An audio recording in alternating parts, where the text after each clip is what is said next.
After spending 3 days in Sligo, Ireland to visit my family, I was on the train back to Ireland's capital during the busiest weekend of the year, St. Patrick's Day.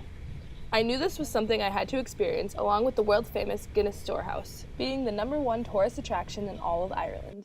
The feeling in the center of town was electric, with everyone partying hard right in the middle of the day.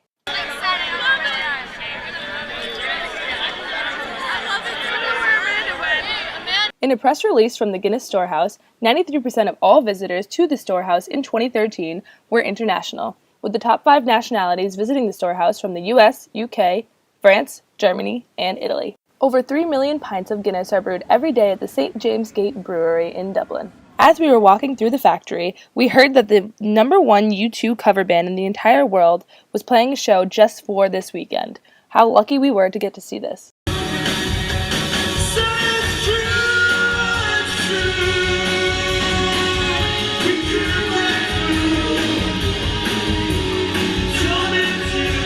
Within the brewery, they had many exhibits, one especially dedicated to their most famous ad, "The tick followed the talk followed the tick," which they also have a little representation of through different clocks hanging from the ceiling.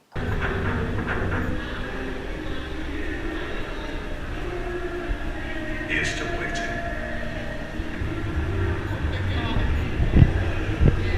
We then passed by another production area and moved into the tasting room, learning the proper way to drink a Guinness. Here, I found a student, Natalie Benjamin, and asked her opinion on the tourism in Dublin, whether she thought it was a positive or negative that the tourism increased this weekend. So I believe that having St. Patrick's Day in Dublin with a lot of tourists and other people coming in is actually a good thing, whereas people might think it's bad, because it brings a lot of different cultures together to celebrate one holiday that really means a lot to the people, whether it's having a beer with your friends, getting all the gear, whether it's the scarves, the hats, the necklaces. It's just kind of a fun time for everyone, so I believe that it's a good thing to see everyone coming together to celebrate one thing from all over the world. Another student, Amanda Linsmeyer, felt that there were both positives and negatives for the city of Dublin dealing with the great influx of people into the city for this weekend alone. I find it both good and bad. It's good for the sense that I feel like it's like a cash pot. I don't know.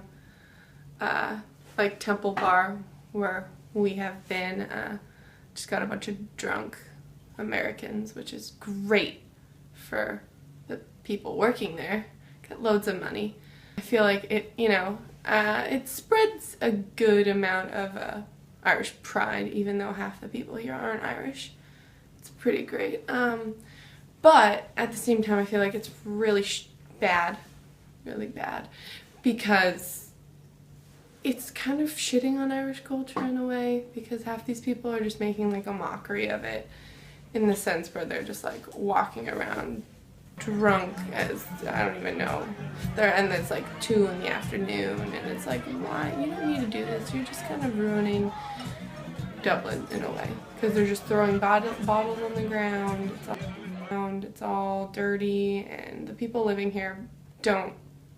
I feel like they don't want to be a part of it. That's why when you get in a cab and your cab driver tells you to stay away from Temple Bar, that's where most of the St. Patty's Day celebrations are going on. I feel like that's when you know the people don't really enjoy the celebration here. They love St. Patrick's Day, but when it comes to tourism in during St. Patrick's Day, it's just not good for Dublin and Ireland in general.